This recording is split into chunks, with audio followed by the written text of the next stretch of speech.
a infertilidade, ela não distingue classe social, entendeu? Qualquer mulher, classe A, B, C ou D, ela pode sim sofrer com a infertilidade. E para mim era muito difícil não poder ajudar os casais de classe socioeconômica mais baixa, porque é um procedimento caro que envolve muita tecnologia. Então, desde que eu entrei no Barra d'Or, quando a gente montou o primeiro centro de reprodução lá dentro, eu já criei o projeto Gerar.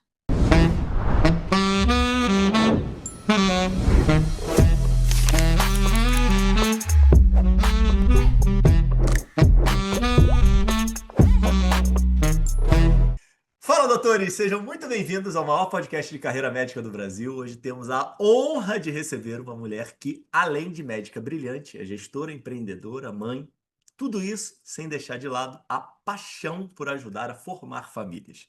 Ela é cofundadora da Fert Group Medicina Reprodutiva, diretora médica da Vida Centro de Fertilidades e da Clínica Gerar Vida, além de ser atleta com 4 maratonas no currículo, uma líder que une ciência, gestão e sensibilidade e mostra que é possível impactar o mundo sem perder a essência de cuidar do outro. Antes de começar, não deixa de dar o like, não deixa de se inscrever no canal, ativar sininho. Vocês sabem que toda terça a gente está aqui tentando trazer conteúdo de qualidade para humanizar e melhorar nossa saúde. Fala, doutora Maria Cecília, tudo bem? E aí, Ricardo, tudo bom? Tudo Bora. maravilhoso. Estou aqui super honrado com sua participação no Fala Doutores, com você cedendo aí seu tempo brilhante e super importante aí na vida de tantas pacientes e de tantas pessoas aqui para divulgar aí sua... Divulgar não é a palavra, né? Mas para expor a sua trajetória aqui para tantas pessoas. É uma honra para mim, viu, Ricardo? Uma honra, um prazer. Nossa, me senti super especial com o seu convite. E tenho que te contar que ouvi um monte de podcasts que você tem, né? E fiquei encantada. Não tem outra palavra para definir como eu me senti ouvindo, escutando histórias tão importantes, tão inspiradoras na realidade, né? Eu acho que o termo certo é esse, histórias inspiradoras. E parabéns pelo seu trabalho, parabéns, você deu voz ao médico. Normalmente, o médico escuta, ele não é escutado, né? O médico tem muitas histórias, eu acho que a maioria dos médicos poderia contar histórias brilhantes, lindíssimas, histórias com pacientes, histórias do seu desenvolvimento profissional, de como lidou com a vida pessoal e a profissional, que é tão intensa, né? Medicina é essa carreira que nos absorve de uma maneira tão incrível. E eu acho que todo mundo, todo médico deve ter uma história bem bacana para contar, e você está dando a oportunidade para a gente fazer isso. Parabéns, viu?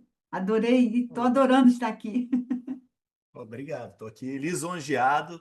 Seus elogios e seus comentários são hiper valiosos aqui para essa jornada aí que a gente tem, que já vamos completar aí 5 anos que eu estou fazendo isso. E então, obviamente, que a gente sempre gosta de receber elogios e elogios sinceros e de pessoas que a gente admira, valem mais a pena. Mas vamos começar. Me conte, doutora, onde é que começa toda essa história? Como é que é? Da onde você nasce? Como é que é a tua origem aí? Como é que é a tua casa mesmo de origem? Ausência, presença dos pais, irmãos? Me conta aí um pouquinho pra gente. Situa a gente nessa história. Então, Ricardo, sexta filha de uma família de 7, né? Pai funcionário público, nasci em Campos, estado do Rio de Janeiro, norte fluminense, Campos dos Goytacazes.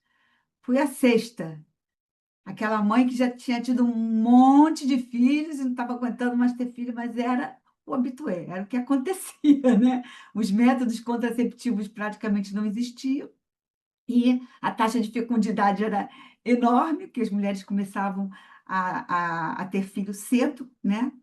E é isso, foi a sexta filha, é uma família de 6 mulheres, o meu irmão era o mais velho, o homem, Deu muita sorte com o nome que meu pai ou minha mãe, não me lembro bem quem escolheu. A princípio, tem uma história engraçada do nome do meu irmão.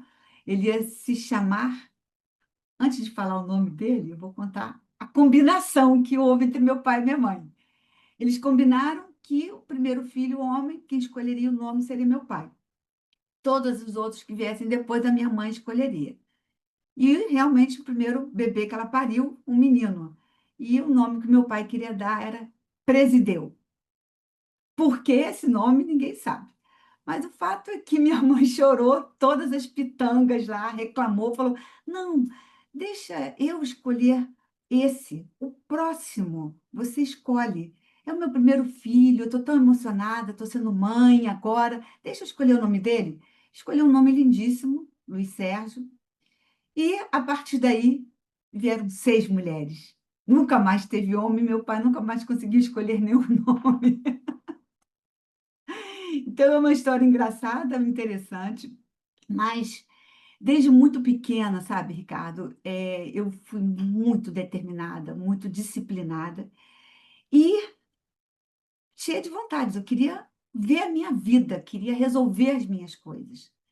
Só que numa família do interior, lá, nasci em 59, onde os pais tinham um domínio completo sobre os filhos, muita dificuldade financeira. Você imagina um pai funcionário público, a mãe que não trabalhava e com 7 filhos, né?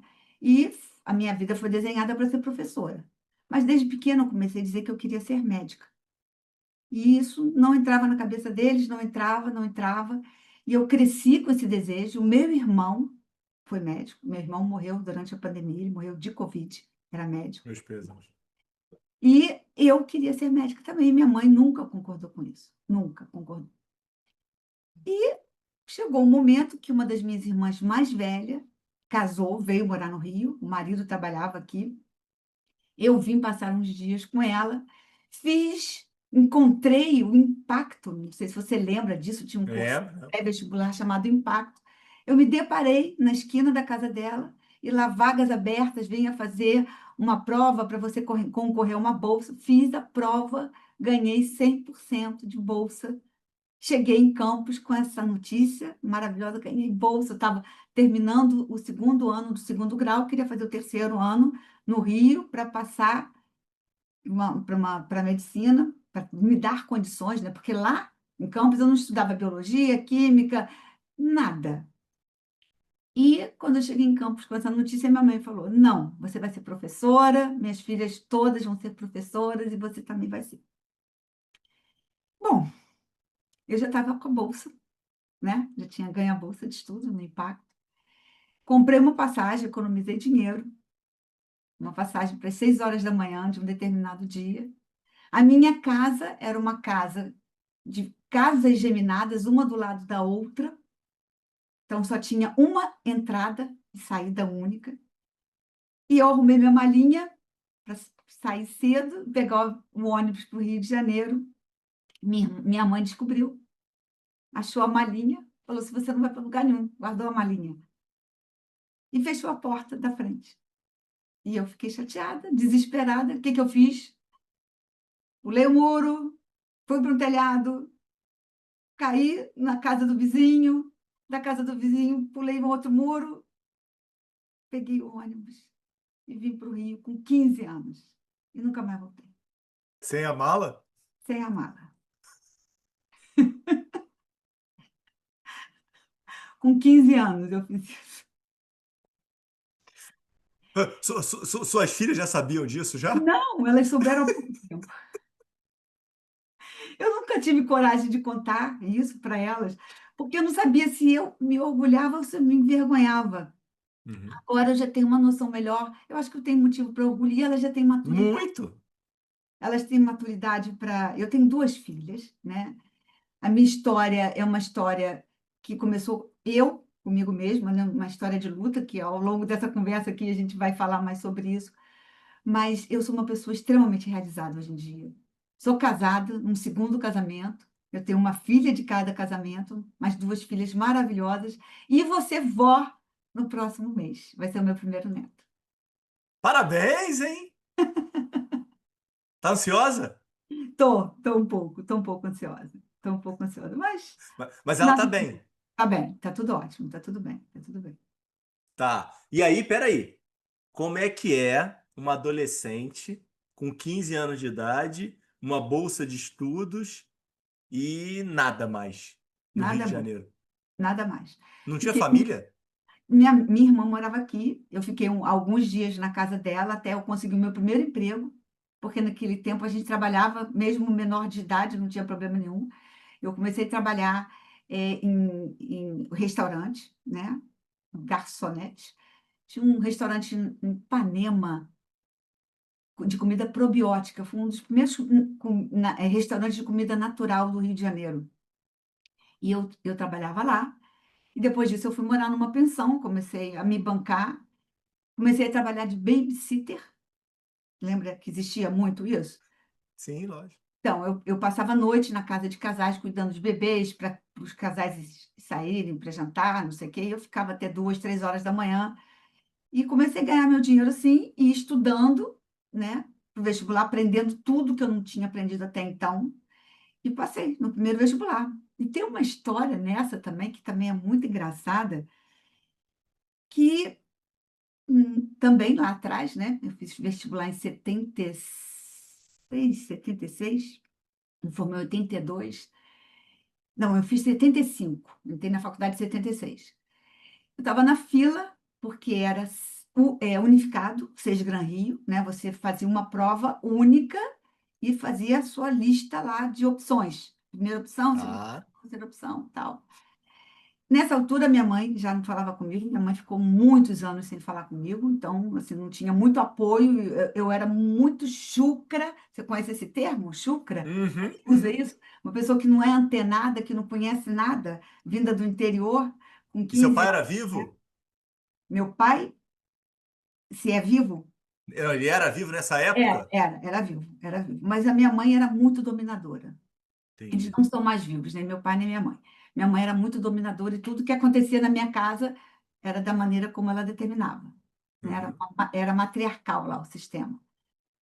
E aí eu na fila, essa história é interessante, para inscrição para o Unificado do Seja Gran Rio, e uma pessoa na minha frente, uma outra menina, perguntou: o que que você vai fazer? Aquele papinho assim, né, ali na fila: vou fazer medicina, e você vai fazer para onde? Vai se inscrever? Eu falei: não, estou na dúvida, UERJ, UF, né, aquelas coisas todas na cabeça. E ela falou: não, você tem que fazer Gama Filho. Na Gama Filho é um cadáver para cada 4 alunos. Nessas outras universidades, você nem chega perto do cadáver. E eu, seca, ansiosa para dissecar um cadáver. Né? Na minha cabeça, eu sonhava com aquilo.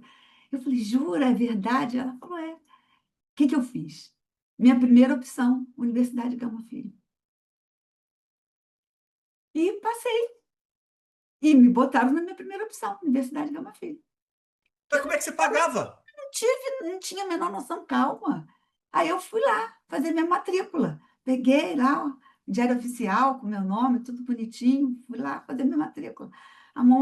A secretária me deu um boletinho. Corresponderia hoje em dia ser uns 10 mil reais de matrícula. Aí eu olhei aqui, eu falei: o que que é isso?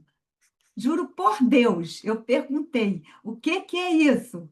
Ela falou assim: você pagar a sua matrícula. Eu disse: eu tenho que pagar?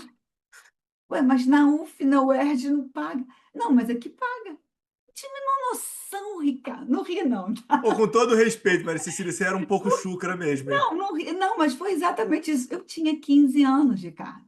Morava em Campos, dos Goitacazes. É. Aí, eu falei assim: mas aqui paga. Na UF não paga, na UERJ não paga. Ué, lá é do governo, aqui é particular. Aí eu falei: tá. Aí eu empurrei o boletim de volta, por baixo daquele vidrinho ali que nos separava, e dei a volta. E ela chamou: garota, volta aqui, garota, volta aqui. Eu falei: o que que houve?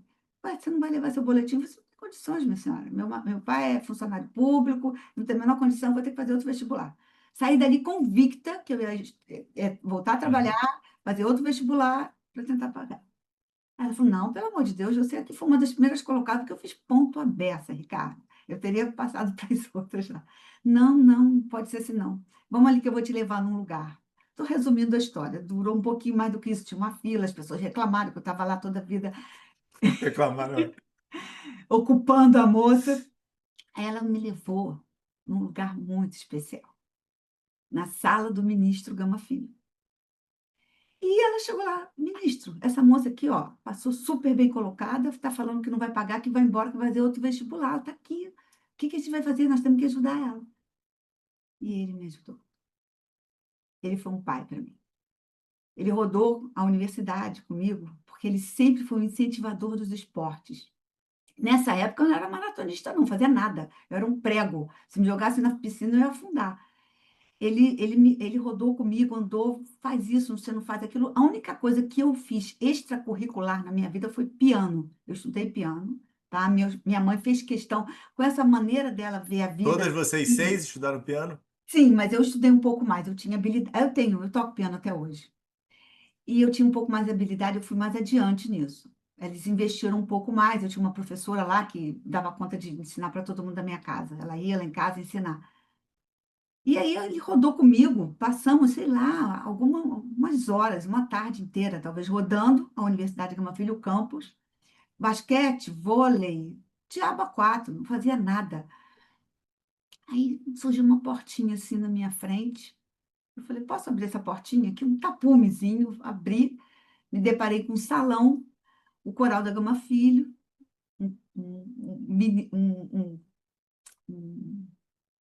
ai, esqueci o nome, um maestro. Tá. E aí eu falei, isso eu sei.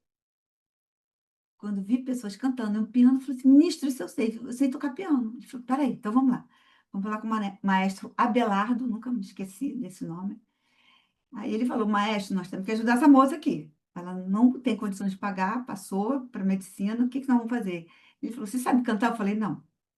O que você sabe? Eu sei tocar piano. Você sabe ler partitura? Sei. Dó, ré, mi, sei tudo. Ele falou, então você vai ser minha assistente, porque todas as pessoas que estão aqui não sabem ler partitura, só tem a voz. Você tem que ser minha assistente para ensiná-los a cantar. Então, eu trabalhei durante 6 anos no Coral da Gama Filho e nunca paguei um tostão pela universidade. Então, assim, eu tenho uma gratidão. A vida foi muito generosa para mim, você não acha? Qual é a tua espiritualidade? Você tem Ah, alguma? eu sou católica, sou muito espiritualizada, sou católica. E, assim, acho que Deus esteve do meu lado o tempo todo. O nome da minha neta é Maria, tem um motivo para ser isso. Nossa Senhora, eu sou muito católica, sempre fui. Então, Não, porque é impressionante essas coisas, né? Como é que Deus escreve certo por linhas tortas, né? Isso, é, isso provavelmente fortaleceu os teus laços com ele, né? sim, muito, muita gratidão. Eu exerço esse negócio da gratidão todos os dias, porque as coisas, os caminhos foram se abrindo. Claro, como eu te falei, eu sempre fui muito determinada e muito disciplinada. Então, em um ano, eu aprendi tudo que as pessoas aprendem em 3. Eu aprendi em um. Uhum, Mas uhum. não porque eu sou mais inteligente do que ninguém, porque eu não me considero de jeito nenhum. Acho que o meu nível, meu QI é normal. Eu sou disciplinada. Eu passava a noite acordada estudando. Tomava muita Coca-Cola com café, que era o que a gente fazia na época, eu misturava Uhum. Coca-Cola com café, porque tinha que trabalhar, porque tinha, né? O restaurante terminava tarde, isso no pré-vestibular. Eu tive que aprender tudo de uma vez só e passei. Passei com uma colocação muito boa, e essa colocação muito boa abriu uma porta, porque aquela senhora lá, ela também abriu essa porta porque me viu bem colocada, né? E aí não quis que eu perdesse a oportunidade de fazer a universidade, fazer a faculdade. Mas esse ponto é muito legal, né? De como é que um pequeno ato, né, pode mudar a vida de uma Muda, pessoa, né? exato. Eu não sei nem se ela tem a noção, ela provavelmente já não é mais viva. Logo depois ela deixou de trabalhar lá, né? Com o ministro, não, eu tive contato os 6 anos, ele sempre me exigiu lá, queria saber minhas médias, eu tinha que passar direto em tudo, me cobrava muito, tá? Mas ela eu perdi o contato, mas ela foi o pivô disso tudo, né? Ela não sei se ela tem essa noção completa, se ela, em algum momento da vida dela, ela teve a noção da importância que ela teve na minha vida, né? E aí, como é que é a medicina? Como é que são esses 6 anos aí de Gama Filho?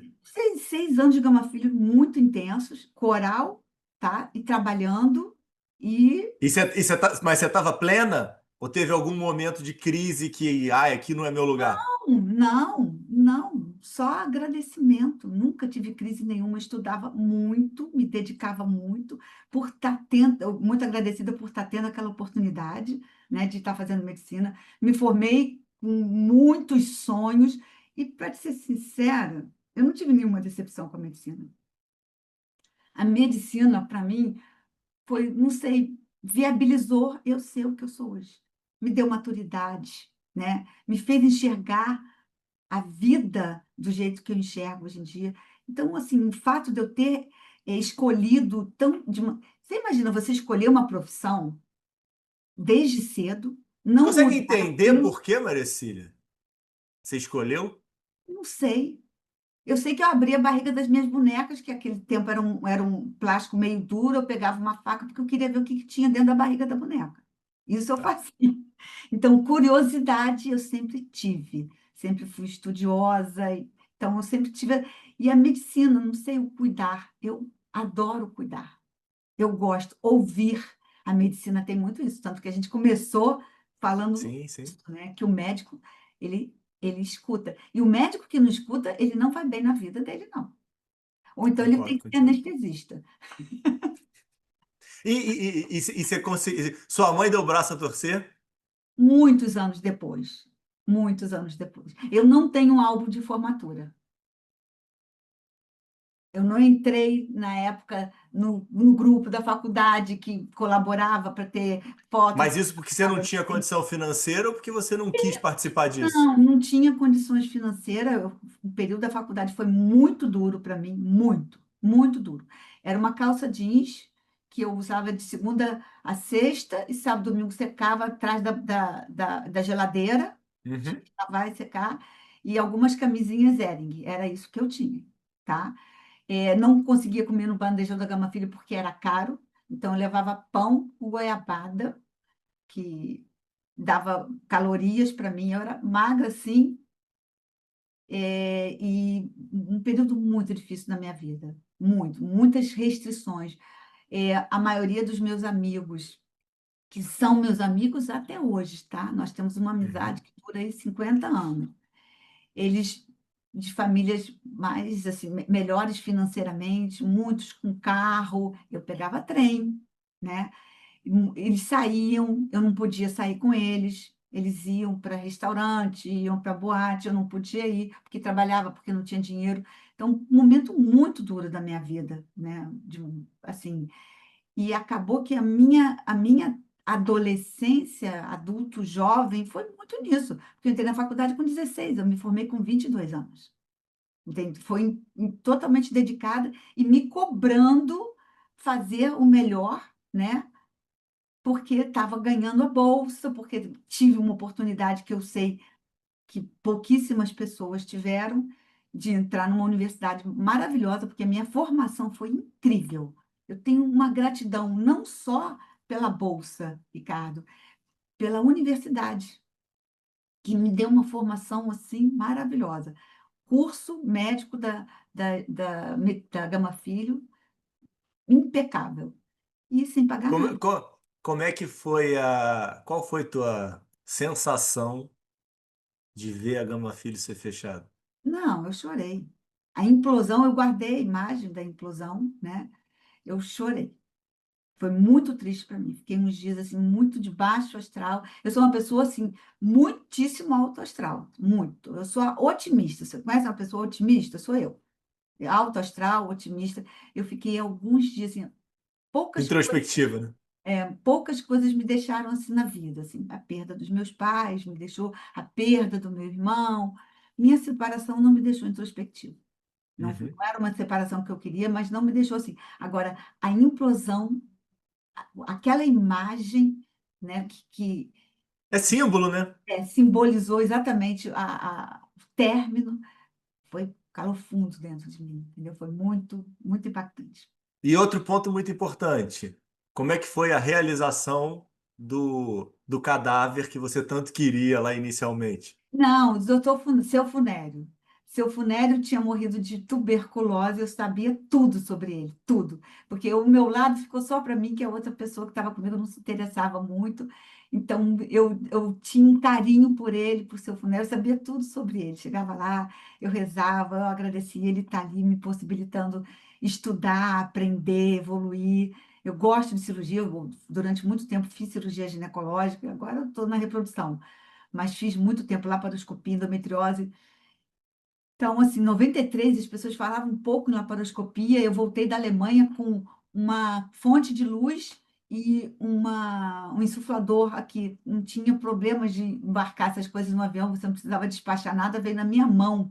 Os Não, peraí. 10 Peraí, agora você já acelerou demais, pô. Você tá comendo pão com goiabada, de repente você tá isso, indo pra Alemanha, isso pô, que eu calma estou aí, te peraí, pô. falando. Por isso Peraí, que eu estou te peraí, falando. mulher. A vida foi muito generosa comigo. Exatamente. Tá. E em que momento que você decide ir pra ginecologia? Você fez ginecologia e obstetrícia? Sim, sim. Eu entrei na faculdade de fazer pediatria, né? Eu já escutei isso de várias pessoas, eu vou repetir. Descobri durante a faculdade que eu gostava de criança saudável, não doente, Uhum. né? Então, desisti. E aí, depois, eu comecei a enxergar a mulher. Comecei a me encantar com a parte de endocrinologia, de tudo que dizia respeito ao cuidado feminino. Aí foi fácil optar pela ginecologia, que tinha parte clínica, que eu gosto do contato do paciente, com o paciente, da conversa, entendeu? De entender, de escutar, e tinha a parte cirúrgica. Então, caiu perfeito esse combo para mim, ginecologia e obstetrícia, porque tinha a parte clínica e a parte cirúrgica. E também lidar com vida, né? Porque obstetrícia é uma coisa maravilhosa. Fazer parto, trazer uma vida ao mundo é uma coisa incrível. Agora eu faço igual. Mentores influenciaram? Professores da Gama Filho na Não, área eram influência? Não, foi mais não, você se não. achando. Eu me achando. Eu sempre fui assim, um pouco autossuficiente, isso que eu Uhum. estou te mostrando. Eu Não, comigo mesmo. visível, né? Aqui na tua história. É. Eu comigo mesmo o tempo inteiro. E até isso explica eu ser boa corredora, ser maratonista, porque a Uhum. maratona é isso. É um desafio de você com você mesmo. Você não desafia mais ninguém, é você com você mesmo. Então, a minha vida inteira foi assim, um desafio eu comigo mesmo, entendeu? Isso é um dos grandes segredos da vida, né, Maricília? Se você. O maior opositor que a gente tem na nossa vida é a gente mesmo. Isso, exatamente. Exatamente. Eu Então, sempre comigo mesmo. dentro dessa história de busca de sucesso aqui, das características dos convidados, hoje acaba que eu falo muito sobre isso, e o que eu falo para todo mundo é: o que eu encontrei como sucesso? Ser uma pessoa melhor do que eu era ontem e me aproximar o máximo possível de Jesus. E isso para mim, assim, é o meu mantra, assim, é como eu me sinto melhor, tipo, estou fazendo o que é correto. Eu tô no caminho, sabe, de ser uma pessoa melhor. É isso aqui para mim. É, mas você sabe que isso é o meu também. Meu caminho é um encontro comigo mesma e com Jesus. O meu Deus, com a minha crença, com a minha espiritualidade, eu dou uma importância a isso, Ricardo, absurda. E foi, É, mas eu, é, mas é, foi mas a é minha, impressionante, né? Quando você. É interessante que você conseguiu ver isso jovem, né? Até sim, porque você está falando da oração que você fazia com o cadáver, eu não tinha essa maturidade e não tinha essa sensibilidade que você teve. Gostaria até de ter tido. É, e é muito forte, né? Quando você tem esse encontro e essa conexão, né? Foi constante na tua vida, Maria Cecília? Ou muita flutuação na questão da teve flutuação. espiritualidade? Teve flutuação. Claro, momentos de dúvidas, de questionamento. Passei tanto sufoco que no momento que você está passando sufoco, Ricardo, você não tem esse overview assim como eu tenho hoje, de que eu fui muito beneficiada em um monte de coisas, tive oportunidades, né? Na hora que você está passando, você começa a questionar tudo. Caraca, por que que eu estou passando aqui? Eu, uma vez, uma das poucas vezes que eu saí com um grupo que era da faculdade, mas que não eram todos da minha sala, tinham pessoas de outros, de outras turmas. No final, eu fui convidada por um rapaz para sair do restaurante para ele me deixar em casa. Eu não estava namorando ninguém na época, e eu vou te contar essa história, uma história muito forte, tá? Muito forte. Tá. E eu não estava namorando ninguém na época, realmente me interessei por ele também, A gente bateu um papo assim bem legal, ele me deu uma carona. Só que no aterro do Flamengo, ele realmente achou que tinha que acontecer alguma coisa a mais entre Uhum. a gente. E eu não estava concordando com isso de jeito nenhum. Eu falei, calma, calma, a gente, né, está se conhecendo, estamos conversando. Na cabeça dele, eu ter aceitado a carona significava que eu estava permitindo alguma coisa. Sabe o que aconteceu? Ele me largou às 2 horas da manhã no aterro do Flamengo. Me empurrou do carro, eu saí, e fiquei sentada. Não passava viva a alma. Claro que numa hora dessa, você não questiona. Meu Deus, Uhum. o que eu fiz de errado para estar aqui, né? Você tem uma carona de uma pessoa da minha faculdade. Foi o cara que eu vi ali na esquina, né? Eu nunca tinha visto. Passei um sufoco danado, tá? E quando ele me empurrou, me machuquei um pouco, tal, mas na época tinha aquela joaninha, sabe? Aquele carro Sei, fosquinho, sei, sei. negocinho vermelhinho em cima.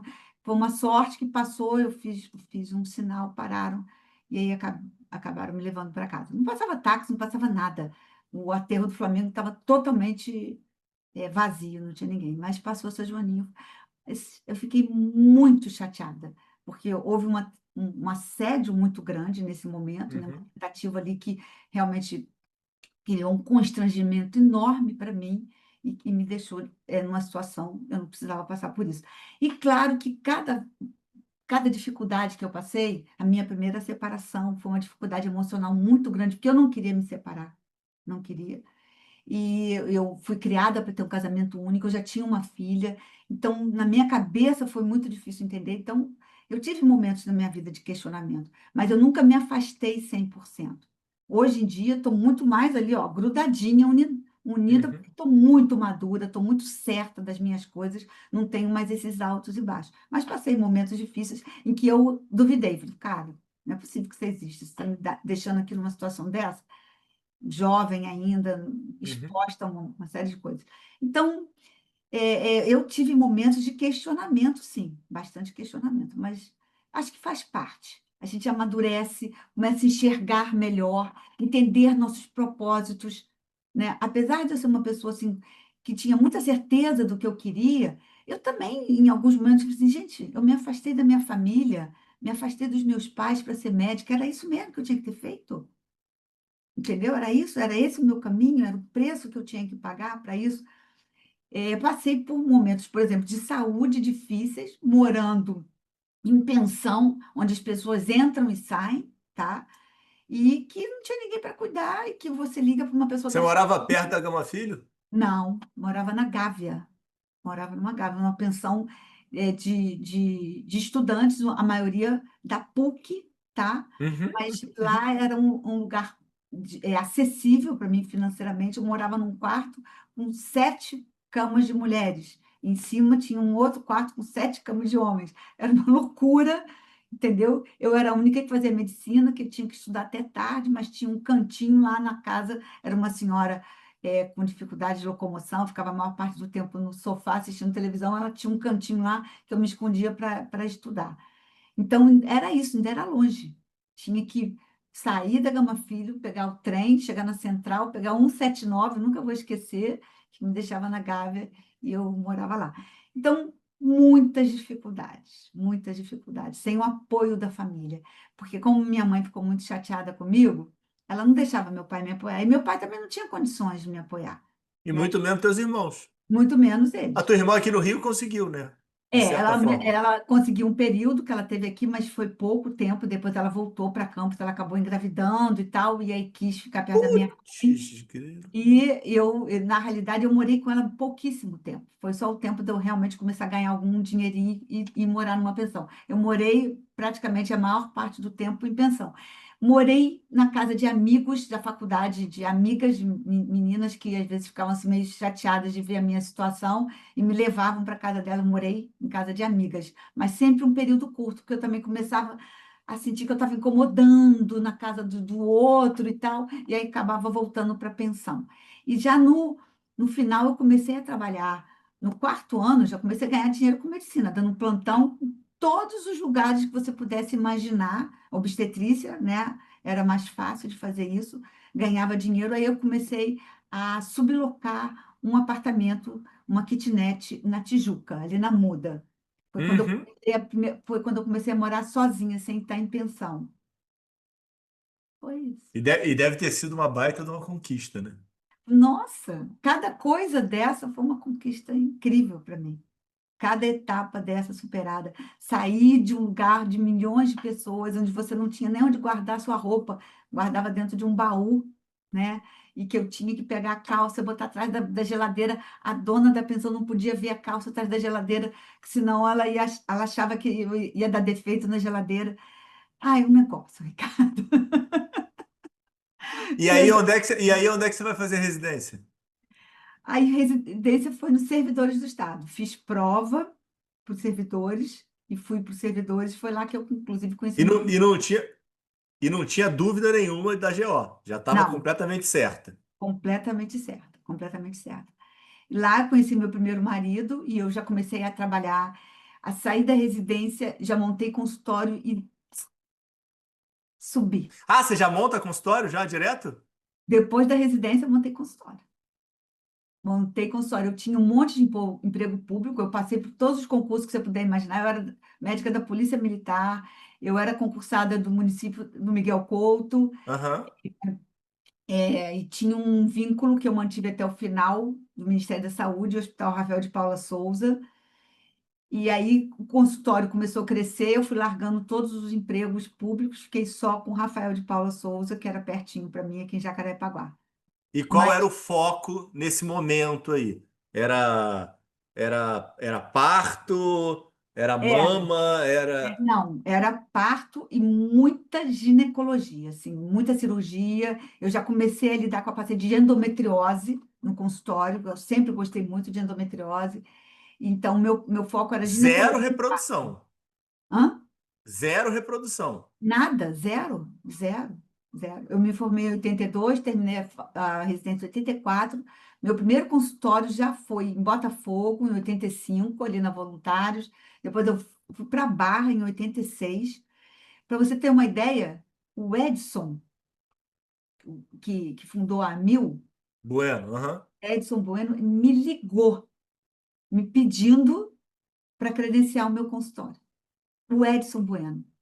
Eu quero você dentro da Mil, porque quando eu comecei a fazer consultório, talvez por esse meu jeito assim, muito de acolher o paciente, de conversar, da escuta e tal, meu consultório foi assim, rapidamente. Mesmo eu sendo muito jovem, meu consultório cresceu muito rápido, eu comecei a ganhar dinheiro, e aí os planos de saúde que me procuravam. Como eu te falei, o Edson me ligou, eu me lembro dele me ligando. Não, eu quero que você tenha a Mil do seu consultório.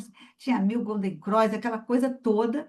Consultório lotado, trabalhava muito aí, casamento, aquela história toda. E um dia eu recebi uma ligação. Jorge Mou estava inaugurando o hospital Barra Dó, o primeiro, né, da rede, e me convidando para assumir a coordenação da ginecologia obstetrícia. Olha como o mundo foi generoso comigo. Isso aí, pera, você me criou um problema, porque você me jogou no meu colo essa conexão com a Alemanha, que eu estou tentando colocar ela no meio da história aqui. A Você ainda Alemanha não foi foi na antes. Alemanha nesse momento. Não, a Alemanha foi antes. A Alemanha foi quando eu me separei.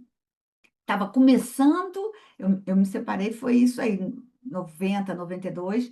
Estava começando a questão da laparoscopia. Eu me interessei muito por isso. Aqui no Brasil não tinha curso.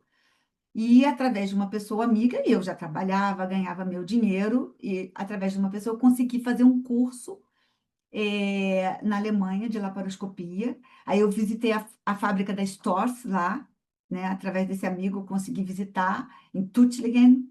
E a Eu não minha conheço a origem é Alemanha, tenho uma alemã. vontade de conhecer. Você sabe que assim, olha só essa cara vermelha, isso aqui minha avó era alemã, tá? Judia alemã, veio para o Brasil fugida da guerra, né?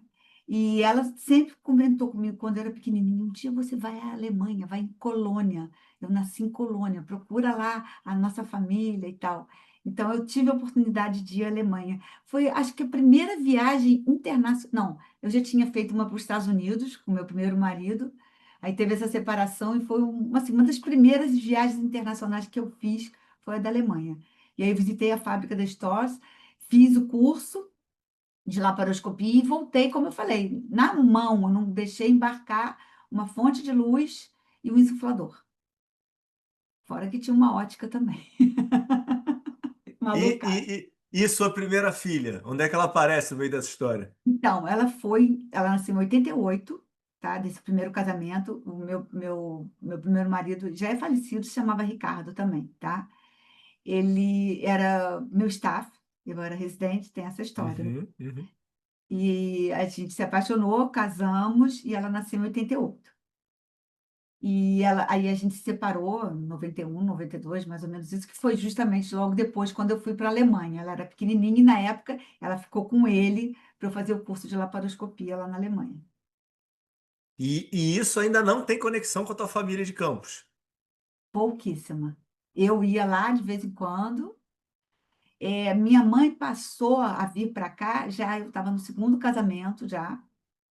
É, E aí, depois que ela ficou doente, ela ficou um pouco mais velha, meu pai faleceu. Óbvio que no dia que meu pai faleceu, eu fui lá. Eu ia Uhum, muito pouco, né? Porque eu não me sentia bem recebida. Eu era, uhum, sabe, a ovelha negra da família. uhum, uhum, Aquela música, a primeira vez que eu vi a Rita Lee cantando essa uhum, música, uhum, uhum, caiu uhum. como uma. Eu falei, não, não sou ovelha, eu sou ovelha branca da família, não ovelha negra, porque eu era a única recessiva, ainda teve isso. Meus irmãos mais morenos do que eu, então as pessoas olhavam para mim, não, você foi achada na lata do lixo. Tinha um monte de brincadeiras, tipo um bullying, que me incomodavam a beça na época, mas eu não me sentia pertencendo à família.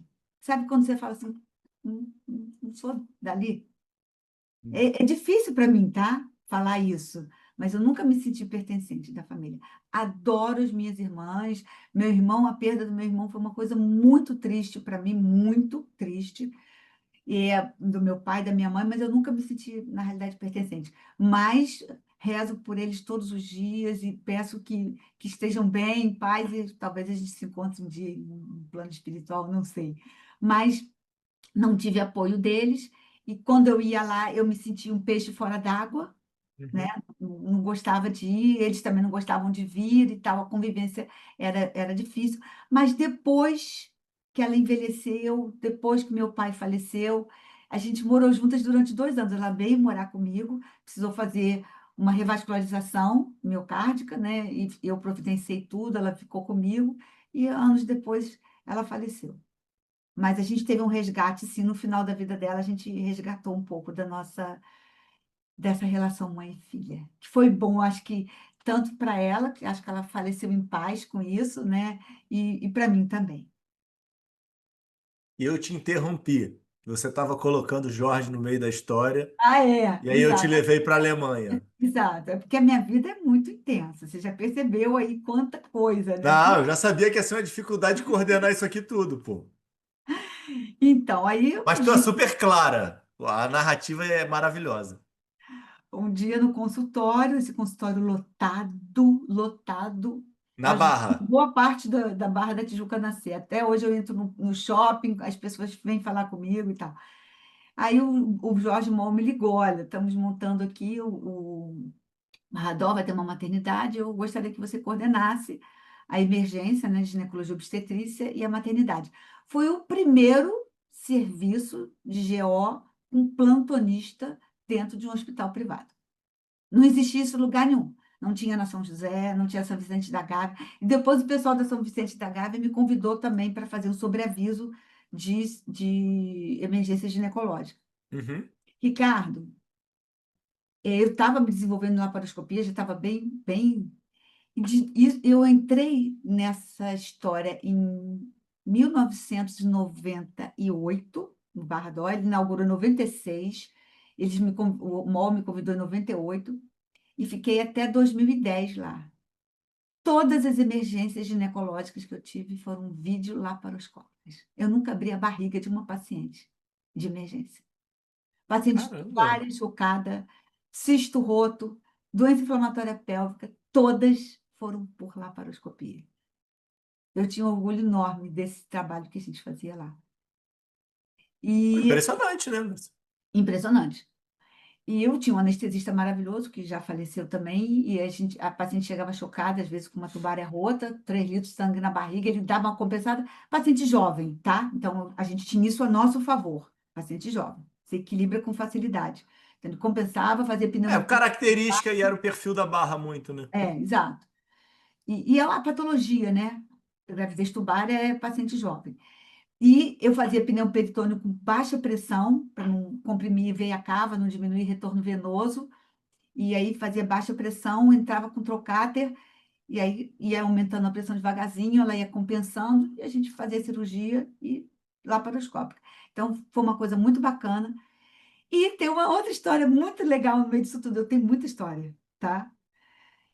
Uma noite de ano novo, uma festa da Rede D'Or, batendo papo com o Dr. Jorge Mol, uma pessoa que eu tenho um orgulho enorme, né? Uma Ah, gratidão. depois desse convite, você ficou tendo contato com ele? Não, eu fiquei dentro do hospital, trabalhava lá, vivia lá dentro. Ah, tudo Eu bem, fui mas isso é uma coisa diferente. Você está dentro do hospital e você está lidando com ele, não é uma coisa também tão clara, pô. Você tinha ligação direta com ele. dentro do hospital, dentro do Tá. hospital, não uma ligação de amizade. Essa festa que eu estava era uma festa dos médicos, né? Entendi, entendi, entendi, Final de entendi. ano, uma festa de final de ano dos médicos. E ele falou: Você não quer montar um centro de reprodução? Aí começou a história do centro de reprodução. Foi ele. Ele foi o mentor intelectual. Eu falei, mas como assim, doutor Jorge, no centro de reprodução? Não, você faz laparoscopia, trata de paciente de endometriose, faz infertilidade, manda tudo para o dele, que eu sei que você já me contou, que você manda para o outro profissional. Eu vou montar um centro de reprodução. Mas, doutor Jorge, não Ah, ele que plantou a semente da foi. reprodução e você? Ah, Olha, que legal, não olha sabia como o mundo disso. foi generoso comigo. Estou repetindo isso várias vezes. Aí, ele falou assim, não, vamos embora, vamos montar. Isso era dia 31 de dezembro, né, festa de Réveillon. Aí ele falou: tem um material lá que um médico de São Paulo tentou montar dentro do Copador, já existia o Copador, e quero ver se você aproveita esse material, microscópios, micromanipulador e tal. Eu falei: perfeito, eu vou lá olhar. Dia 2 eu estava lá. Ele falou comigo dia 31, eu passei dia 1º, que era feriado, dia 2 eu estava lá. O material muito detonado, todas as lentes dos microscópios cheias de fungo, Uhum. material péssimo, Verdade. detonado, baixa qualidade. Aí ele me ligou, e aí, como é que é o material? Eu falei, maravilhoso. Você acha que eu ia perder a chance? Botaram a bola no meu pé, entendeu? Para montar um centro de reprodução. Eu falei, não, o material está péssimo, está muito ruim. Eu peguei aquele material, fizemos toda a planta dentro no subsolo do Barrador. Enquanto não ficava pronto, eu fui comprando material, fui substituindo o que ele tinha, que estava todo detonado, fui botando coisas novas. Quando finalmente ficou pronto, porque essa obra demorou uns 6 a 8 meses, os básicos todos eu já tinha comprado, os microscópios, as coisas mais importantes, e começamos. Eu fui nesse meio tempo para a Itália, fiquei também, porque no Brasil, porque isso foi em 2003, 2002, 2003, no Brasil não tinham cursos preparatórios para É reprodução. isso que eu queria entender. Eu não estava entendendo de onde tinha vindo o conhecimento disso. Eu fui para a Itália, porque sempre me relacionei muito bem com as pessoas. Eu sabia de uma pessoa lá, o Luca Mencaglia, que tinha ajudado uma médica que dava plantão para mim no Barra D'Or, era do meu grupo do Barra D'Or, da emergência. E aí eu falei, fulana, eu quero ir lá no serviço do italiano lá que você conhece, não sei o que, quero frequentar, será que ele abre as Uhum. portas para mim? Claro, falou com ele, fomos, nós duas, eu paguei a passagem dela, inclusive, para ela ir comigo. Uhum. Fomos, ficamos lá no serviço do mercado. Como eu te falei, Ah, isso aí você bancou, não era a Redditor, não, não. não, eu banquei. Larguei o consultório, deixei de ganhar dinheiro no consultório, mas eu tinha minha reserva. Na época, já no meu segundo casamento, casada com o Marcos, que é o meu atual marido, segurou as pontas todas aqui, eu com 2 filhas. A minha primeira, do primeiro casamento, é a segunda com ele, que é a Giovana. A primeira se chama Luciana, ligou agora para mim aqui no telefone, que é a que está grávida. E, Parabéns, Luciana. e a Giovana. E aí o meu marido segurou toda a situação, eu fui para lá, fiquei um período de tudo que eu precisava ver, estudei tudo que eu precisava estudar. Cheguei aqui, o laboratório já montado, convidei uma embriologista que se chama Maria Cecília também, um mero acaso, duas Cecílias, que não é um nome tão comum assim, e começamos. E, de novo, zzz, uma coisa impressionante, deu super certo, que chegou um ponto que ele falou, o doutor Jorge falou, Cecília, você não está cabendo aqui. Eu falei, você me deu 125 metros quadrados de área dedicada no subsolo, tá ruim para mim. Ele falou, pode ir, alça o seu voo. E aí ele me deixou alçar meu voo. Em 2010, saí, aí montei no MDX, aí convidei um sócio e a estrutura já Não, estava não, peraí, muito peraí, não, maior. não, não, não. Tá brincando. Ele falou isso mesmo? Falou, falou, alça o seu voo, você precisa alçar o seu voo. E eu alcei o meu voo. E cheguei, uma coisa que você já sabe bem, né, onde eu cheguei. A clínica tão bem sucedida que teve um interesse de investidor. Mas pera, calma, calma, calma aí, Acelerei calma. tudo. Pera aí, acelerou, calma. É, e aí, como é que é momento de encaixe de novo casamento, tá? E a nova filha. Então, e Como eu, é que concilia isso com o profissional? Essa que é pois mais é, ou menos a pois é. pergunta. Então, eu acho que eu acabei com o meu primeiro casamento por causa do lado profissional. Eu tenho essa Tua impressão. outra, Luciana, né? O nome dela. Luciana, Luciana. Luciana vai morar com você ou fica morando com o teu Não, ex-marido? morou sempre comigo. Sempre morou comigo. Tá, Nunca morou com ele. Ficou no período que eu fui para a Alemanha, ficou lá com ele, mas ela sempre morou tá. comigo. E aí, em 93, eu fui instrutora de um curso de laparoscopia. Me convidaram para ser instrutora de um curso de laparoscopia. E lá eu conheci o Marcos. Também tem uma história lindíssima, posso contar? Deve, como não, pô? O Marcos era noivo, a noiva morava em Goiânia, médica, e eu, a essa altura, já tinha um namoradinho, já estava separada, já há um ano e pouco, tinha um namoradinho, um namorado que queria casar comigo. Ô, Marco, olha, é ela que quis contar, e não fui eu não, depois você não vai Não, reclamar mas comigo. ele já me viu contar essa história muitas vezes. E não teve jeito, um olhou para a cara do outro, olhou para a cara um para o outro, não sei o quê, surgiu uma faísca lá importante, começamos a conversar, nada aconteceu, né? Ele Uhum. continuou noivo, mas a gente gostava muito da companhia um do outro. A gente estudava juntos, a gente fazia cursos juntos, ele começou a trabalhar comigo. Eu já fazia sobreaviso para São Vicente da Gávea, também de videolaparoscopia.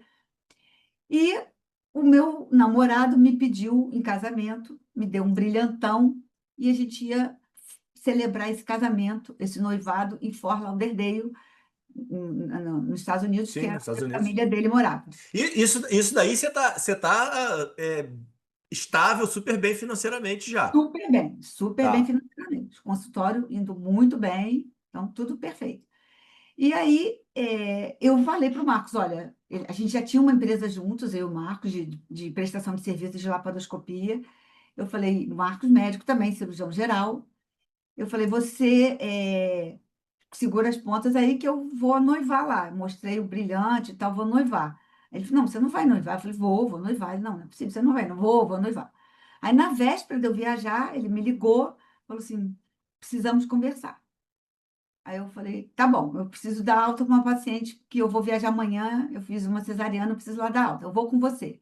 Foi lá dar alta na cesariana, saímos da cesariana, vamos jantar, vamos. Já tinha reservado um restaurante japonês, sabe aquele negócio quadradão assim, que senta um do lado do outro, você tira o sapato fora, já estava tudo reservado, tudo de caso pensado. Fomos lá para o restaurante, sentamos um de frente para o outro, não foi do ladinho. Aí ele botou uma joinha em cima da mesa, falou, não é o brilhante que ele te deu, porque eu não tenho condições de dar isso hoje. Eu fico emocionada quando eu lembro disso, tá? Mas é uma coisa muito simbólica, uma joia que eu guardo até hoje, um brinquinho. Mas eu quero que você saiba que você não vai casar com ele porque você é a mulher da minha vida. Ele falou isso, Ricardo, sem nunca termos nem um beijo, nenhum encontro, nada. Uma amizade, tá? Um companheirismo de Uhum. trabalho. Pode ter certeza do que eu tô falando isso em público, você vai botar isso aí, isso é verdadeiro. E eu olhei para a cara dele e falei, olha, escuta, tem alguma coisa errada. Ele falou, não, não tem nada errado, só que você não entendeu ainda o que está acontecendo. Você pode viajar, toma aqui a joinha, e quando você voltar, a gente vai conversar. Saímos do restaurante, ele me deixou em casa, desci do carro, beijinho no rosto, vamos para cada um. Minha cabeça ficou confusa. A Luciana viajou comigo, né? Minha filha foi comigo para lá, mas deu tudo errado, a ponto de eu jogar o brilhante na cara do homem lá. Devolvi o brilhante para ele, antecipei minha volta. Quando eu cheguei no Brasil, ele já tinha ido para Goiânia, já tinha terminado o noivado, sem ele saber o que que eu ia decidir ou não. Uhum. E desde esse dia, nós nunca mais nos separamos. Quando Que eu bacana, hein? é, casamos, tivemos a Giovana, né? E estamos casados há 30 anos. A gente vai, 30 anos que ainda estão casados? vamos fazer ano que vem, 2026, porque a gente casou em 96. Pô, merece uma festança, hein? Pô, que Olha como legal. história da minha vida, assim, em pouco tempo aqui, quantas coisas que eu já te contei. Não, a tua história é muito forte, meu Cília, é muito forte. E assim, obrigado, primeiro, de verdade, por você abrir aqui tua vida e tua história. Mas ela é muito forte porque olha aqui, esse aqui. Eu tenho algo em torno de 240, acho que 250, algo do gênero de episódios gravados. Obviamente que já tive muitas histórias de superação. Com certeza, tu é uma das histórias assim de pessoas que conseguiram atingir o sucesso e que tiveram tanta dificuldade na jornada que eu escuto aqui. Assim, impressionante o que que você fez para chegar. Quem te vê hoje não consegue ter a Não, imagem do que você passou, pô.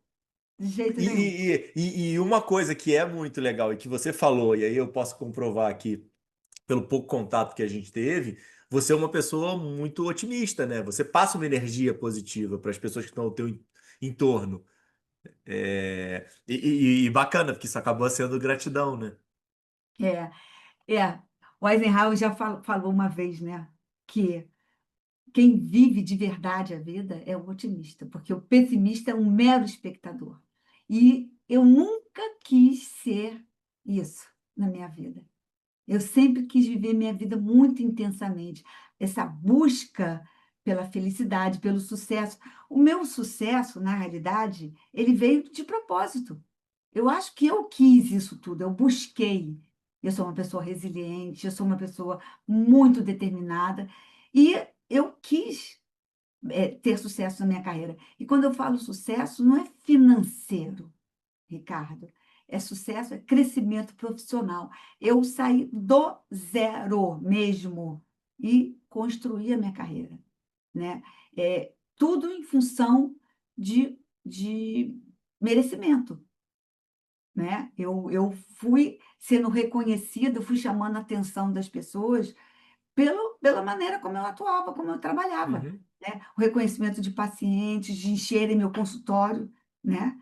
É o boca a boca, uma que fala para a outra, de eu receber ligações de pessoas tão importantes, que eu já mencionei aqui, me convidando para trabalhar. Então, eu tenho certeza que teve meritocracia, teve sorte, mas teve meritocracia nisso tudo. Eu busquei muito, né? E pessoas como eu, assim, que tenha a disciplina, né? Então, eu sempre fui a pessoa que fui muito pouco à festa, tá? Que eu sempre gostei de dormir cedo, de acordar cedo, de fazer atividade física, de estudar. Eu estudo muito até hoje. Até hoje. Você me Ah, conheceu peraí, tem uma coisa que. Não, estudando. Você me tem conheceu uma coisa. estudando, Verdade, pô. fazendo um MBA. É assim que nos conhecemos. Quantas pessoas você vê fazer um MBA na faixa etária que eu estou? Pouquíssimos. Pouquíssimas. Esqueci de te perguntar que você teve passagem por Compostela, né? Eu fiz. Tem 2 anos que eu e Marcos fizemos o caminho de Santiago. E aí, como Fizemos. é que foi?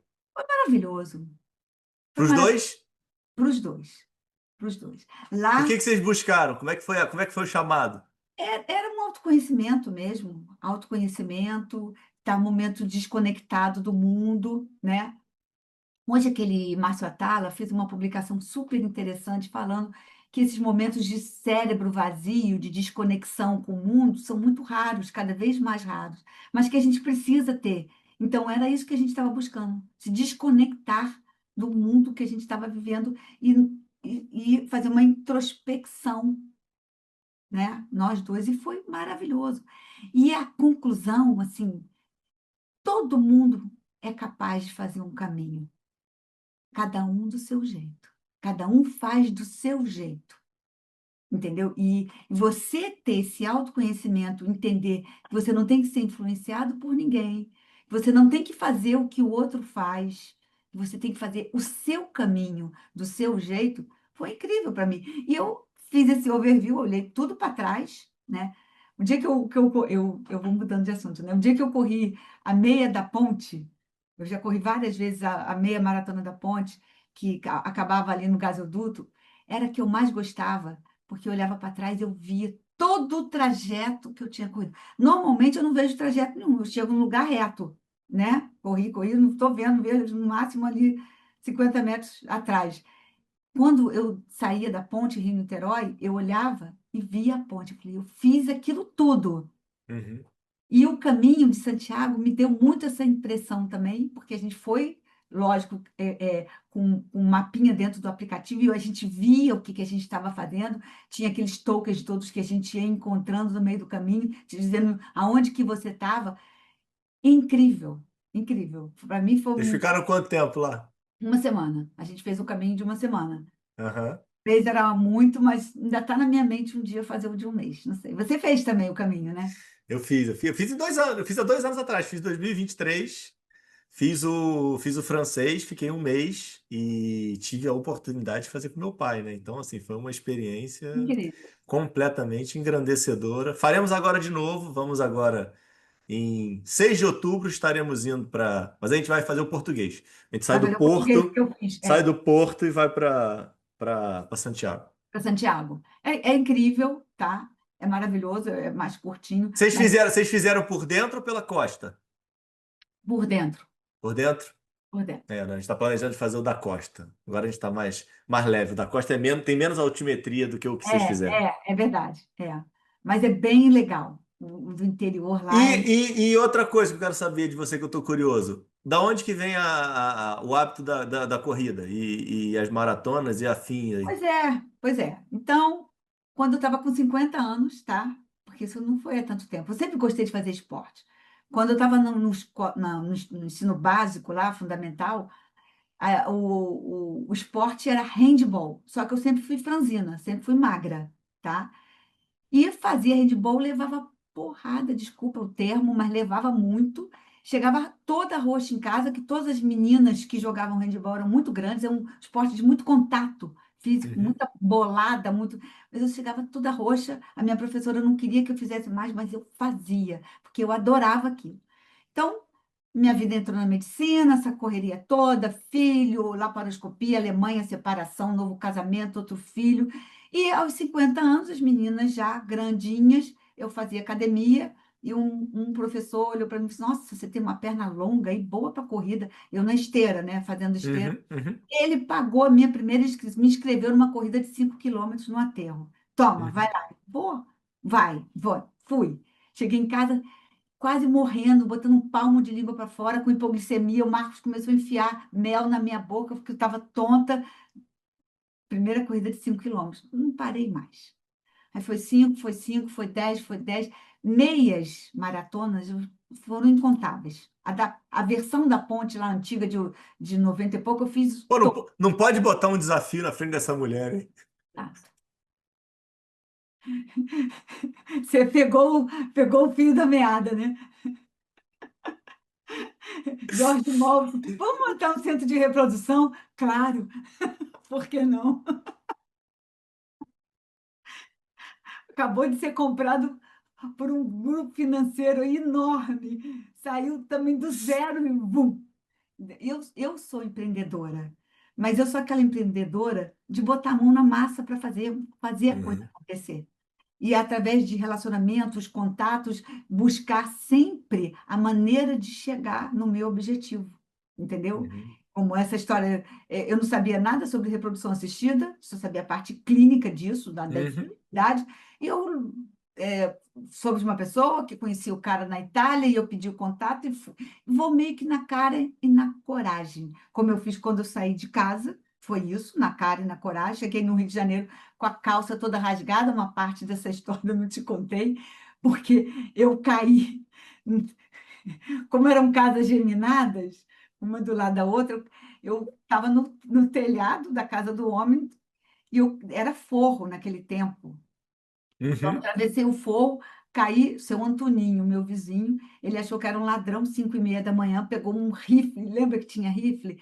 E apontou para mim, Maria Cecília, o que você está fazendo aqui? Eu falei, seu Antoninho, minha mãe quer me bater, estou correndo. Eu já estava acostumado com isso, porque a minha mãe tinha essa coisa de querer bater, naquele tempo tinha muito isso, né?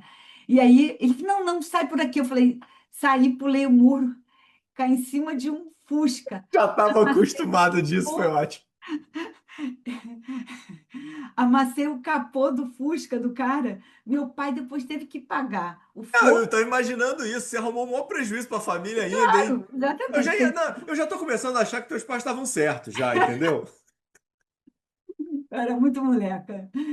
Pagou o forro e o capô do Fusca lá que eu caí em cima. Cheguei no Rio com uma calça rasgada, tinha lojas Marisa, já tinha lojas Uhum. Marisa, e aí fiz lá uma prestação com um monte de carnezinho para comprar uma calça para mim, para eu conseguir. E minha irmã, nessa época que eu vim para casa dela, me ajudou com esse carnezinho da casa Marisa para comprar uma calça para eu conseguir dar continuidade na minha vida. Uma calça. Eu, durante muito tempo, era assim, uma calça ao longo da minha vida, uma calça, duas e três camisetas Hering. Pão com goiabada, e às vezes, sabe o que que eu fazia para ficar um pouquinho mais gostoso o pão com goiabada? Leitinho. Ficava aquela massa, um pão, a goiabada assim, meio geleado, porque eu trazia. Que Aí eu botava o delícia. leitinho e outro pedaço de pão puma em cima. Era isso que eu comia. E aí, você sabe que eu sempre fui tão pouco ligada a dinheiro, Ricardo, que o meu primeiro salário bom, assim, eu ainda estava na faculdade, dando plantão, entrei na Shop 126, Praça Sans Pena, desce. Magrinha, tudo quanto era roupa, ficava bom sair de lá, um guarda-roupa todo novo, assim, dentro também um monte de carnezinho para pagar a longo, a perder de vista. Que a minha questão não era ganhar o dinheiro. O dinheiro me possibilitava um monte de coisas. Era sempre subir, sempre melhorar em todos os aspectos, entendeu? Inclusive no meu, durante anos vivendo com uma calça jeans e três blusinhas Hering, o dia que eu consegui comprar uma roupa para mim. Ah, ainda tem um detalhe. Quando eu morava em Campos, quantas irmãs eu tinha acima de mim? Quatro. Uhum. Eu usava a roupa de quem? Delas, que ia descer na roupa. Então, Você nunca teve a sua própria roupa, né? essa ida ao Shopping 126 foi muito emblemática na minha vida, assim. Minha roupa, com meu dinheiro, que não era calça jeans com blusinha Hering, entendeu? E me Nada, conta uma nada contra coisa. Hering, não. Dá pra. Hoje, acredito que você tenha conseguido encontrar um equilíbrio maior dentro de todos esses pilares da vida. Dá para encontrar isso ou a vida é desequilíbrio? Não, eu estou equilibrada. Eu estou equilibrada, eu busquei um equilíbrio, né, dentro de uma situação um pouco caótica, né? Você imagina Uhum, uma casa, um pai e uma mãe, uma casa, um quarto com seis mulheres e um quarto para o homem, porque não podia misturar o homem com a mulher, porque uhum, senão ele ficava afeminado. Tinha esse uhum. negócio. Então, dormíamos num quarto com seis meninas, seis mulheres. E então sair de uma situação assim bem caótica e vir para uma situação mais difícil ainda, uma menina do interior, menina, com 15 anos, Uhum. uma cidade grande, cheia de problemas. Um deles eu te contei, né? Uhum, Uma pessoa que não entendeu exatamente como é que tinha, que era o nosso relacionamento e forçou uma situação, uma barra. E viver isso tudo muito jovem, eu tinha que ter equilíbrio. Então, eu tive equilíbrio quando eu estava lá, em Campos, de viver nessa situação meio caótica, de muita mulher dentro de um quarto único, para fazer uma escolha. Eu tive equilíbrio quando ela disse que eu não viria e eu não fiquei insegura. Eu falei, eu vou, eu me sinto em condições de ir. Eu vim, cheguei aqui, encontrei muita adversidade. Fui parar numa faculdade com pessoas de um poder aquisitivo bem maior do que o meu. Seria diferente se eu tivesse numa UFRJ, numa uhum, UERJ, teriam pessoas numa condição mais parecida com a minha. Então, tudo muito desafiador na minha vida. Então, você imagina se eu não tivesse um equilíbrio. Eu uhum, nunca entrei para o mundo de drogas, eu nunca uhum, me prostituí, nunca, nunca, em nenhum momento eu quis usar o caminho fácil para chegar a algum lugar. E eu tenho a impressão que eu sou uma pessoa muito equilibrada, porque eu fui vivendo cada situação como essa, fazendo escolhas, acho que acertadas, né? Estou agora, eu acho que do alto desses 66 anos, eu posso te dizer que as minhas escolhas foram certas. Eu tenho uma família linda, equilibrada, você é avó agora, tem um casamento excelente, que vai completar no que vem 30 anos, uma carreira que eu considero de sucesso, né? Dentro de um cenário onde eu não passei por cima de ninguém, eu não precisei fazer nada para prejudicar ninguém, para passar por cima, para humilhar, nenhuma coisa negativa para chegar onde eu cheguei. Eu acho que isso exigiu de mim muito equilíbrio nas minhas decisões, nas minhas escolhas. Você não acha? Não, e peraí. Dentro de toda essa jornada não significa nada, mas além de tudo isso, eu ainda te conheço apresentando um baita de um projeto, de um trabalho de empreendedorismo, de gestora brilhante que você conseguiu aí deixar ele de mais esse legado no mundo, né? Exatamente. E aí, não satisfeita, né, com a parte só de atuação com o paciente, eu entrei na gestão, me encantou a gestão, decidi fazer um MBA que foi. Não digo que foi desafiador, não foi. Tive muitas coisas desafiadoras, isso não foi, mas foi um encantamento, foi um momento que eu saía daquela medicina do dia a dia, assistencial, e estava lidando com uma outra coisa, botando o meu cérebro para funcionar. Aí o desafio está aqui dentro, de Uhum, novo, eu comigo mesma, desafiando o meu cérebro a um novo aprendizado, uma maneira diferente de olhar a medicina, olhando com esse olhar, né, da gestão. Então, assim, foi muito bom para mim, adorei ter feito o curso. E quando me pediram um projeto aplicado, qual era o meu objetivo? Trazer a medicina reprodutiva para o baixo custo. Porque, como uhum, eu te falei, o dinheiro nunca foi o meu foco. Apesar de eu ter saído de uma família de poder aquisitivo bem uhum. baixo, grande, funcionário público, muitas dificuldades financeiras, ter estudado com bolsa, meu dinheiro, o dinheiro nunca foi o meu foco. Então, eu não acho que eu tenho que atender só as pessoas que têm condições de pagar. Eu acho que Uhum. eu tenho que ajudar. Eu te falei que quando eu escolhi ginecologia e obstetrícia, escolhi para ajudar a mulher, o cuidado com a mulher. Eu sempre gostei de cuidar, e cuidar da mulher ficou fascinante para mim. E ajudar essa mulher a engravidar, ajudar a constituir famílias, a infertilidade, ela não distingue classe social, entendeu? Qualquer mulher, classe A, B, C ou D, ela pode sim sofrer com a infertilidade. E para mim era muito difícil não poder ajudar os casais de classe socioeconômica mais baixa, porque é um procedimento caro que envolve muita tecnologia. Então, desde que eu entrei no Barra D'Or, quando a gente montou o primeiro centro de reprodução lá dentro, eu já criei o projeto Gerar. Doutor Jorge Moll, não, não, não, não, não, não, deixa comigo, eu vou ajeitar a parte financeira. Uhum, uhum, Ajeitei toda essa parte financeira para dar tudo certo, para que ninguém tivesse prejuízo. E eu fazia grupos. Eu juntava 20 casais de baixo poder aquisitivo, botava todo mundo no trilho ali com pílula anticoncepcional, né?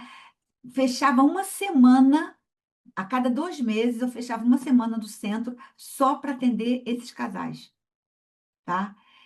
De 20, 19 engravidavam. O negócio era tão bom, Ricardo. A energia que eu acho que a gente gerava ali por estar ajudando as pessoas era tão positiva que todo mundo engravidava. Saía, era fora da curva, as taxas de gestações eram muito acima da curva. E eu tenho testemunhas de estou falando isso. Não, outras pessoas participaram disso e viram isso acontecer. Eu acho que era aquela energia do bem, da ajuda ao próximo. Esse final de semana eu estava na missa e houve uma coisa muito, muito interessante de um padre que eu gosto bastante, que ele falou assim, está lá na Bíblia, né? Ajudarás o seu próximo. Quem é o seu próximo? Seu próximo é quem Uhum. está lá no meio da Sim, sim, rua, sim. que você passa por essas pessoas, que você nem olha para essas pessoas. Esse é seu próximo? Não. Seu próximo é aquele que você tem condições de ajudar, que você pode fazer alguma coisa por ele.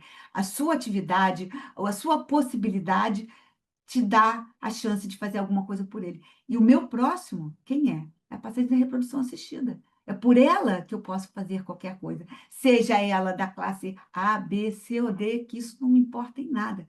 A minha felicidade, a minha injeção diária de endorfina é ver um casal com uma dificuldade, uma endometriose, um homem que não produz mais sêmen, qualquer coisa assim, me dá um teste de gravidez positivo ou depois me levar lá o bebê. É incrível. Eu não consigo te descrever a sensação que eu tenho com isso. Eu já tinha uma sensação maravilhosa quando eu fazia um parto, que eu trazia ao mundo. Agora não. É um pouco mais do que isso. Eu ajudo a família a se constituir. Não dou a vida. Tem uma coisa muito legal que eu faço, os casais sabem disso. Tem uns que me procuram até por causa disso. Ah, a minha amiga fez a fertilização e você fez um negócio no dia da transferência, eu quero também. Sabe o que que é? Hum. A reprodução assistida ela tem algumas etapas, né? Você faz a estimulação ovariana, coleta os óvulos, fertiliza com espermatozoide, forma seu embrião, e chega um momento que você transfere aquele embrião através de um catéter para dentro do útero, né? Então, é o final da reprodução. Então, vem o Uhum. catéterzinho, vai lá, passa, guiado por ultrassom, a gente deposita o nosso embriãozinho lá na cavidade endometrial. Quando isso acaba, a gente se une e faz a nossa oração. A gente pede a bênção a Deus. E é isso que elas adoram. Por quê? Porque aquele momento, isso eu me comprometi com Deus lá atrás, quando eu comecei a trabalhar com reprodução, que eu nunca iria assumir o lugar dele. Eu não dou a vida. Eu ajudo com a ciência, tudo que a gente evoluiu, que a medicina trouxe de possibilidades para esses casais realizarem um sonho da gravidez, porque a gravidez é um sonho para as pessoas, né? Principalmente para as que têm dificuldade. Elas sonham com isso. Então, eu prometi, assim, eu nunca vou fazer uma transferência sem dar o crédito a você. Então, cada vez que a gente transfere o embrião, a gente une as nossas mãos, cada um com a sua crença, cada um com a sua religião. Tem um até que é ateu, ele falou, eu sou ateu, mas eu vou participar, um dos maridos, e a gente se une e pede a bênção a Deus. Porque isso me dá um conforto de que eu não estou tomando o lugar dele, mas eu estou sendo um instrumento, né? Que a ciência traz essa possibilidade e Deus me usa para ajudar esses casais. É isso. Amém. Amém. Não, isso aqui é fato que já virou um corte. Não tem nenhuma dúvida aqui que ficou espetacular. Bom, olha aqui, dá para eu ficar aqui horas, horas, horas conversando com você, mas eu preciso terminar. Vamos para o nosso ping-pong aqui de perguntas finais aqui diretas. Me fale, algum livro que tenha mudado a sua forma de ver a medicina ou a sua forma de ver o mundo? Médicos de homens e de almas. Putz, eu adoro. Amo. Não tem como, não tem como. Eu já li algumas vezes e cada vez que eu leio eu tenho uma interpretação diferente da vida de São Lucas, entendeu? Então não tem jeito. Ele me marcou, já li muita coisa, muita coisa. Hoje em dia eu estou lendo Outlive sobre envelhecimento, sobre como você lidar com isso, né? Da melhor maneira possível, qualidade de vida. Eu priorizo muito qualidade de vida. Eu acordo todo dia cedo, faço atividade física, me alimento super bem. Então, é o meu livro hoje em dia de cabeceira, mas o que marcou a minha vida médico de homens e de almas. Eu comprei ele de novo. Eu só li uma vez. E ele tá na minha mesa de cabeceira para ler. É porque ele é um livro Leia, grande, né? grande. Leia Mas porque você já vai ver coisas interpretar e compreender totalmente diferente da primeira vez que você fez, que você leu. legal. Tá para ler, agora você me impressionou mais. Não senti mais na obrigação de ler de novo. Me dá, o que que te dá mais orgulho na tua trajetória? Cara, é o fato de eu ser uma pessoa muito disciplinada. Eu tenho muito orgulho disso, entendeu? De lembrar que tudo que, as coisas que eu abri mão, tudo isso se reverteu em coisas muito positivas, né? Minha disciplina me ajudou, eu acho que vem da minha avó alemã, isso, né? Não Uhum, sei, nasceu comigo, é uma característica minha. Eu sou muito disciplinada. E gosto, tenho sempre objetivos, eu traço objetivos, e muitas vezes eu monto coisas durante as corridas que eu faço. uhum. Entendeu? Eu monto projetos e um desses projetos, foi o projeto da Clínica Gerar Vida, que eu apresentei lá, eu montei Uhum. aquele projeto, incluindo pessoas, trazendo possibilidade, acessibilidade financeira para os casais durante uma corrida. Então, Sua maior, eu tenho orgulho dessa minha disciplina, assim, desse meu pensamento muito focado, sabe? qual é a sua maior inspiração? A vida. É ela que me inspira. O nome da minha clínica é Vida. Entendeu? E hoje penso em qualidade porque eu quero manter a vida, não quero viver para sempre, não, mas eu quero manter qualidade de vida. A vida para mim é inspiradora. Acordar, ver o céu azul, a natureza, tudo isso que Deus nos proporcionou, eu agradeço todos os dias, Ricardo. Não estou falando da boca para fora, não. Tem pessoas que sabem que eu faço isso. Todos os dias eu agradeço. Então, a minha inspiração é a vida, é ela. É ela que me inspira. Qual o maior erro que te ensinou algo importante na tua vida?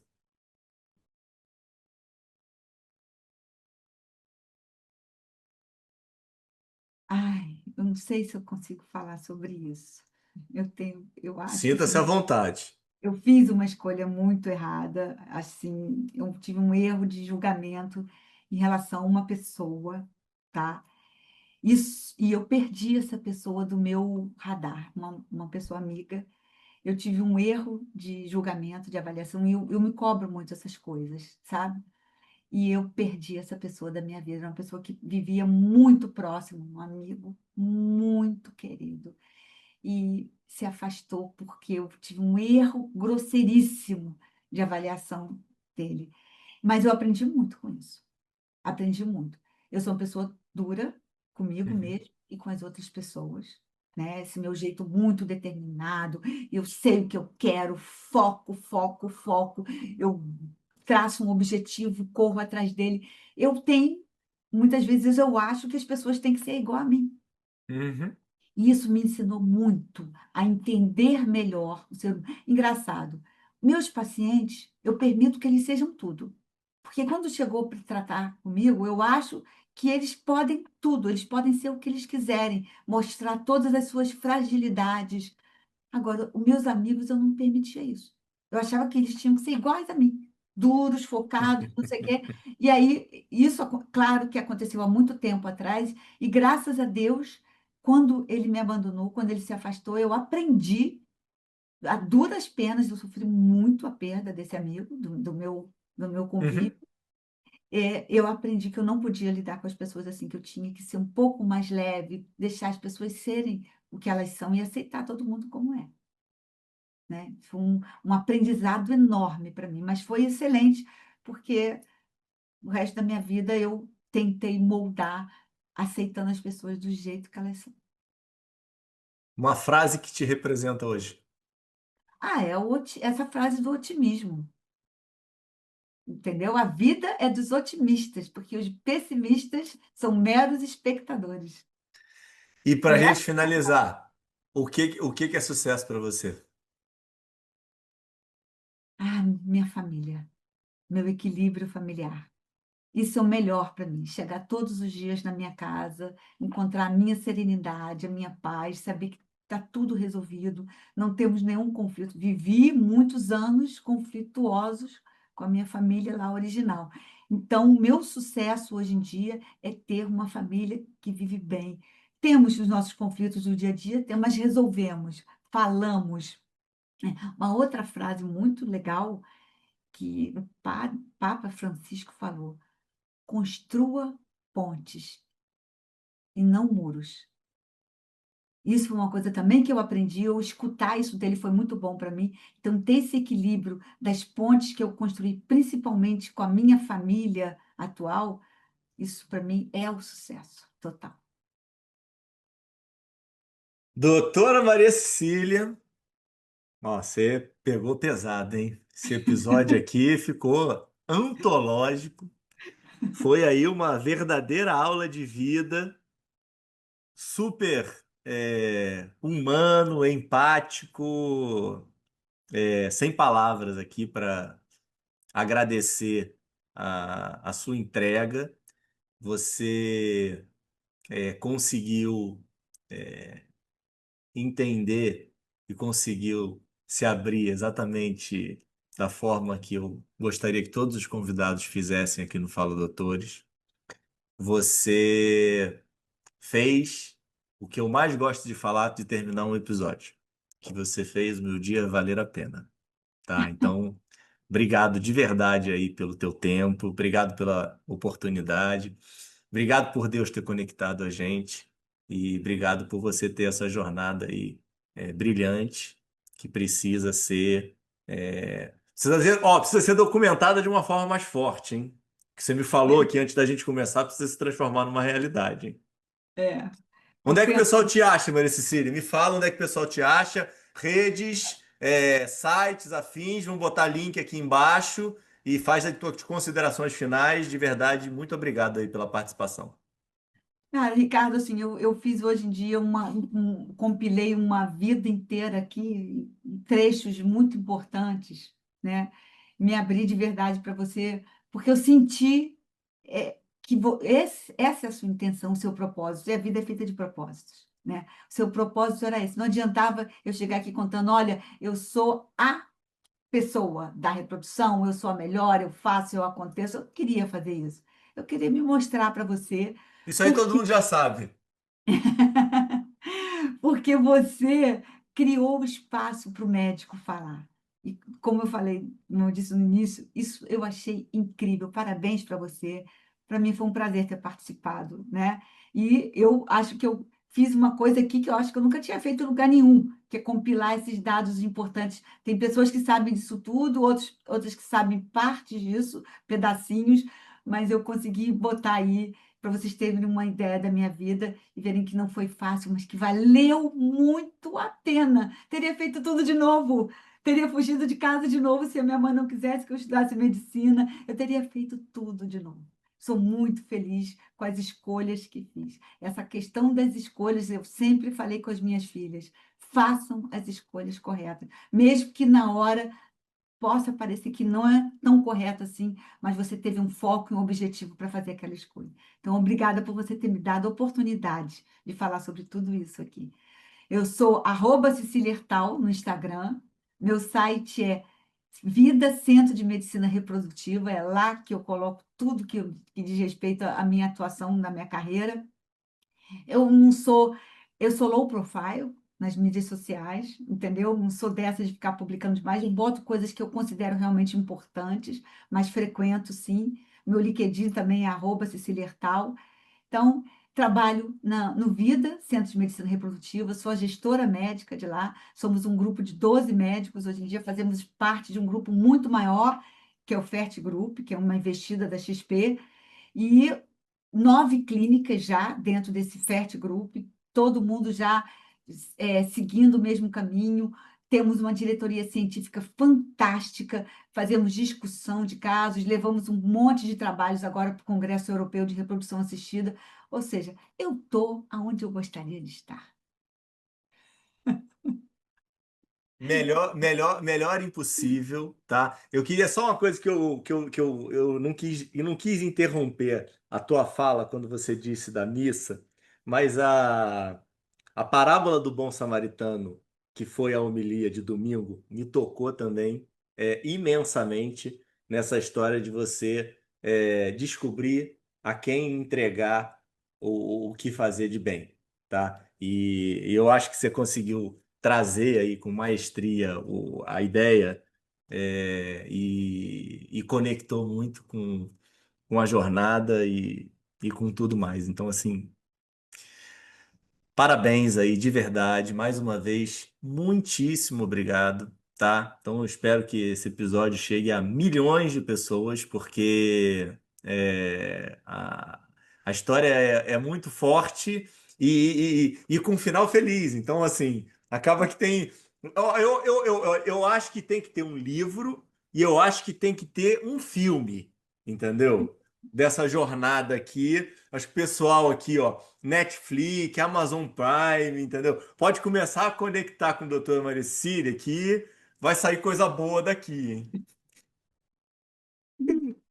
Mas obrigado, tá? Pessoal, ó, até terça-feira que vem. Fiquem com Deus. A gente se encontra.